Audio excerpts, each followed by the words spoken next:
Hi friends, welcome to my channel Vasu Travel Blog.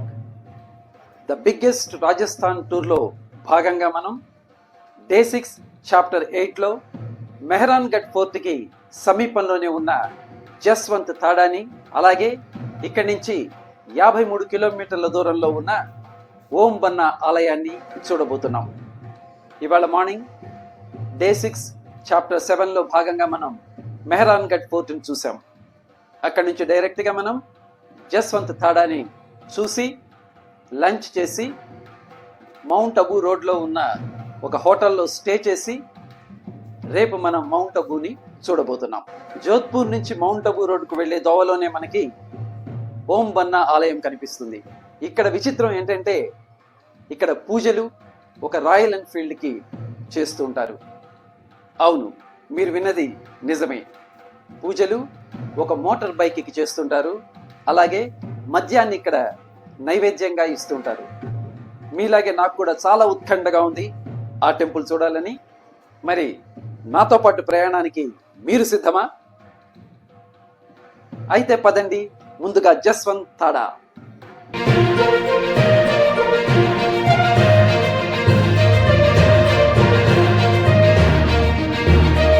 అద్భుతమైన జోధ్పూర్లోని మెహరాన్గఢ్ కోటను చూసిన తర్వాత ఈ కోటకి అత్యంత సమీపంలో ఉన్న జస్వంత్ తాడాకి మనం ఇప్పుడు వెళ్తున్నాం. తాడా అంటే స్మారకం అని అర్థం. It's a memorial. దీన్నే మార్వార్ తాజ్మహల్గా కూడా పిలుస్తారు.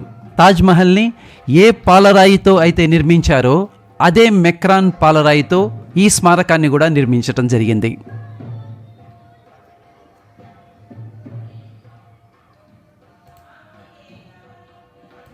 ఈ సరస్సునే దేవ్కుండ్ అంటారు. దీని సమీపంలోనే కట్టబడిన ఈ జస్వంత్ తాడా ఎంతో చారిత్రాత్మక ప్రాముఖ్యత పొందింది.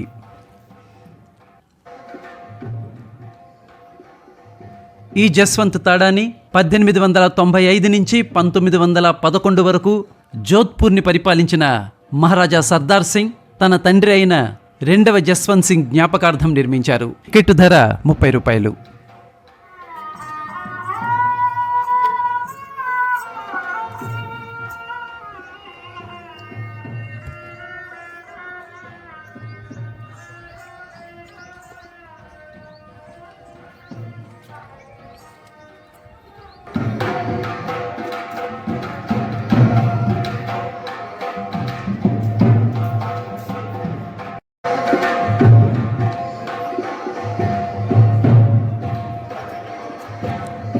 ఇప్పుడు మనం చూస్తున్న ఛత్రీ కిందే మహారాజా జస్వంత్ సింగ్ ని దహనం చేయటం జరిగింది. ఆ దహనం చేసిన స్థలంలోనే ఈ ఛత్రీని నిర్మించారు. ఇదే కాకుండా ఈ చుట్టుపక్కల మార్వార్ రాజవంశానికి చెందిన రాజకుటుంబీకుల సమాధులు ఇక్కడే ఉన్నాయి. 1895కు ముందు జోధ్పూర్ మహారాజుల అంతిమక్రియలన్నీ కూడా పాత రాజధాని అయిన మండోర్లో జరిగేవి. 1895లో మహారాజా జస్వంత్ సింగ్ మరణానంతరం ఇక్కడే అంత్యక్రియలు నిర్వహించారు. అప్పటి నుంచి ఆయన వారసులందరికీ అంత్యక్రియలు ఇక్కడే నిర్వహించేవారు. తూర్పు వైపున సమాధులు కట్టడం అప్పటి నుంచే స్టార్ట్ చేశారు.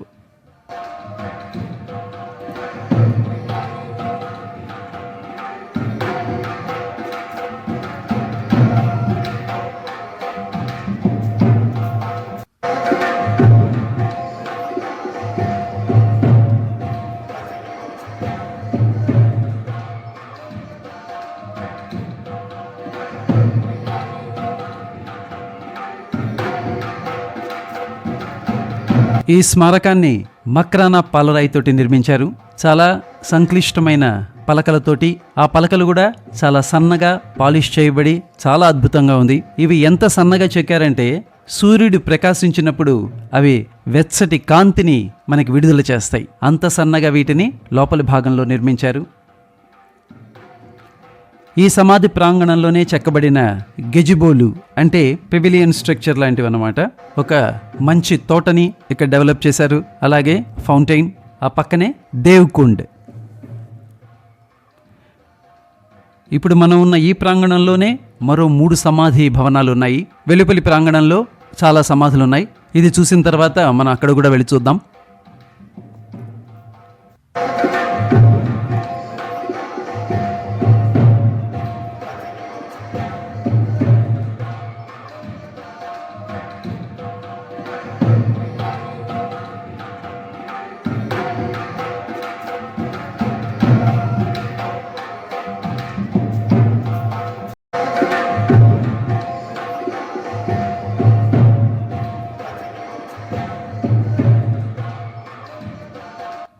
పైన చూస్తే మనకి చిన్న ఆలయ కిరీటాన్ని పోలి ఉంది కదా.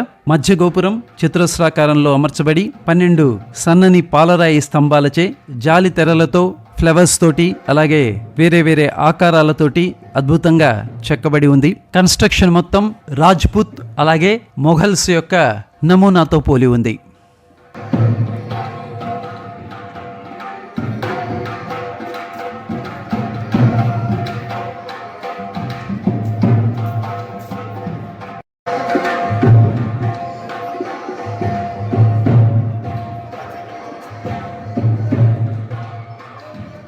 లోపలికి మనం ప్రవేశిస్తే మహారాజా జస్వంత్ సింగ్ స్మారకంలోనే జోధ్పూర్ పాలకుల మరియు మహారాజుల చిత్రాలు గోడలకి ఫ్రేమ్ చేయబడి ఉన్నాయి. ఈ స్మారకాన్ని 1906లో పూర్తి చేశారు. మహారాజా 2వ జస్వంత్ సింగ్ గురించి చెప్పుకోవాలంటే ఆయన 1838 నుంచి 1895 వరకు జీవించి ఉన్నారు. 1873 నుంచి 1895 వరకు పాలించిన జోధ్పూర్ దార్శనిక పాలకుడు ఆయన. జోధ్పూర్ స్టేట్ రైల్వే, టెలిగ్రాఫ్లు మరియు రోడ్లను అభివృద్ధి చేశారు. న్యాయస్థానాలను స్థాపించి రాష్ట్ర విభాగాలను పునర్వ్యవస్థీకరించారు. 1893లో జస్వంత్ కళాశాలను స్థాపించారు. ఆ రోజుల్లోనే ఆయన గొప్ప యోగ సాధకుడిగా పేరొందారు. ఆయన గురువు గారు మెహర్ శ్రీ దయానంద సరస్వతి. ఆయన చనిపోయే ముందే తన పరివారాన్ని తన మరణానంతరం కోటకి ఎదురుగా ఉన్న దేవకుండ్లోనే అంత్యక్రియలు చేయాలని చెప్పారట. అతని కుమారుడు నిర్మించిన ఈ అద్భుతమైన పాలరాయి సమాధి జస్వంత్ థాడా అతని జ్ఞాపకార్థమే. ఇంకొక ముఖ్యమైన విషయం ఏంటంటే, జోధ్పూర్ రాజులు చాలా వరకు యుద్ధంలోనే తమ ప్రాణాలను వీడినవారు. 13 తరాల రాజులు ఆ విధంగానే తమ ప్రాణాలను వీడారట. అంటే వాళ్ళు ఎంత గొప్ప యోధులో మనం దీని ద్వారా తెలుసుకోవచ్చు. ప్రస్తుతం ఈ కట్టడం మెహరాన్గఢ్ మ్యూజియం ట్రస్ట్ ద్వారా నిర్వహించబడుతోంది. ఎంట్రన్స్ స్టెప్స్ దిగిన వెంటనే ఎడమవైపు మనకి మిగిలిన రాజ పరివారపు సమాధులు కూడా కనిపిస్తాయి. ఈ గేటు గుండా లోపలికి వెళితే మనకి మొత్తం అక్కడ సమాధులన్నీ ఉన్నాయి. నేను ఇందాక చెప్పినట్లుగా ఈ మహారాజులంతా జోధ్పూర్ యోధులు. ఆ సమీపంలోనే మనకి జస్వంత్ సింగ్ గుర్రాన్ని అధిరోహించి తన చేతిని మెహరాన్గఢ్ వైపుకి చూపిస్తున్నట్లుగా ఉన్న అద్భుతమైన ఈ శిల్పం చూపరులను ఆకట్టుకుంటుంది. ఈ శిల్పాన్ని చుట్టూరా కంచెతో ప్రొటెక్ట్ చేశారు.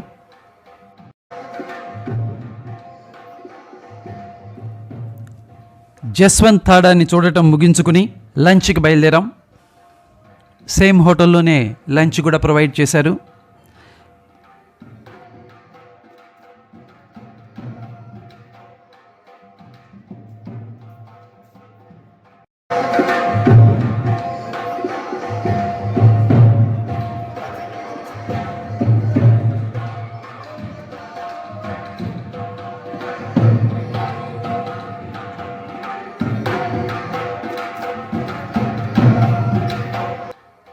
లంచ్ ముగించుకుని జోధ్పూర్ నుంచి 261 కిలోమీటర్ల దూరంలో ఉన్న మౌంట్ అబూకి ప్రయాణమయ్యాం.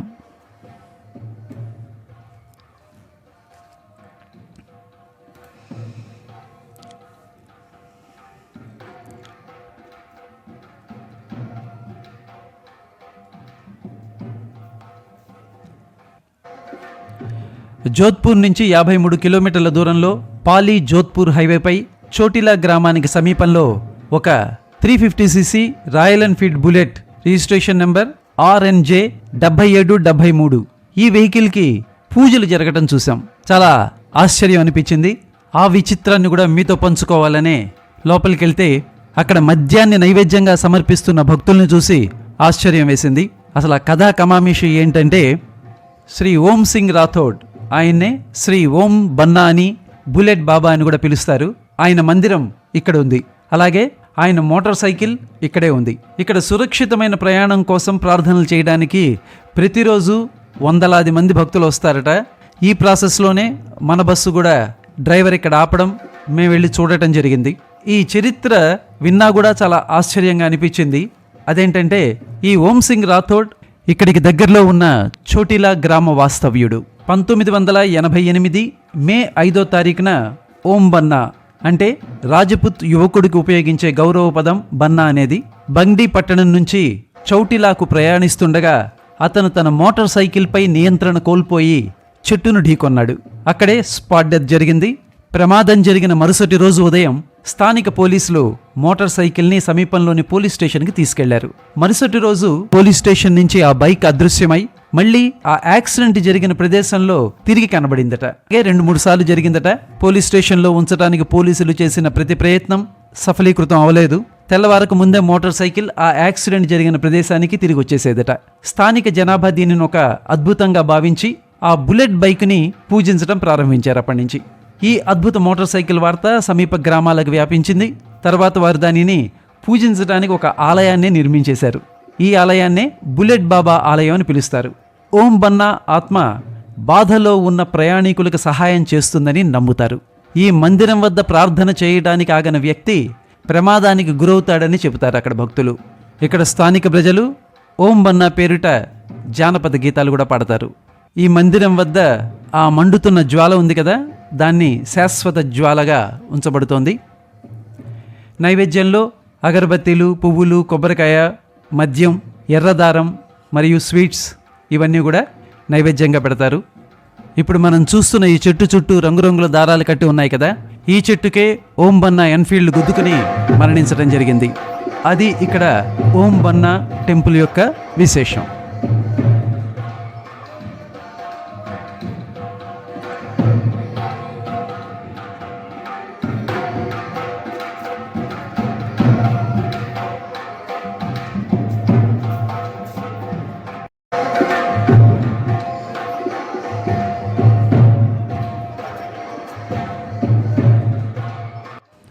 సాయంత్రం 6 గంటలకి హోటల్ రాధాకృష్ణలో టీ తాగి మళ్ళీ మా ప్రయాణం కొనసాగించాం.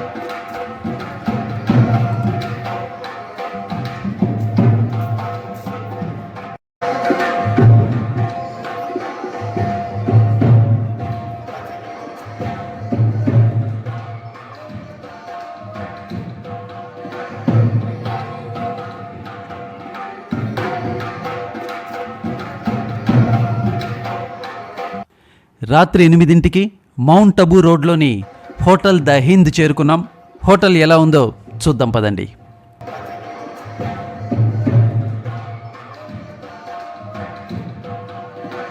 మేం బస్సు దిగే టైంలోనే ఏదో బారాత్కి సన్నాహాలు జరుగుతున్నాయి.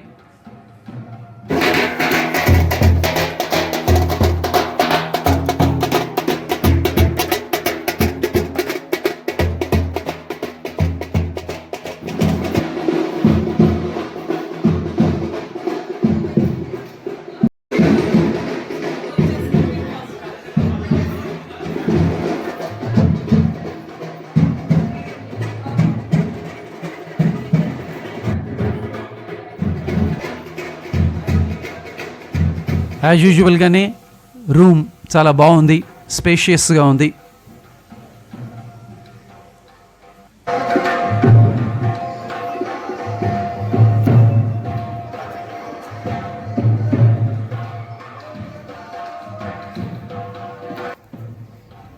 కింద రిసెప్షన్ హడావిడి జరుగుతున్నట్లుగా ఉంది.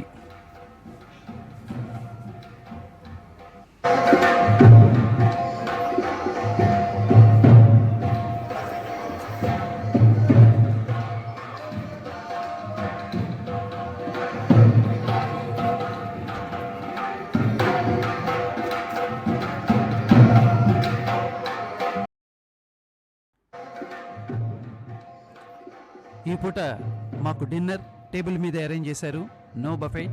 డిన్నర్ కూడా చాలా టేస్టీగానే సంచోస్గానే ఉంది. We enjoyed the dinner.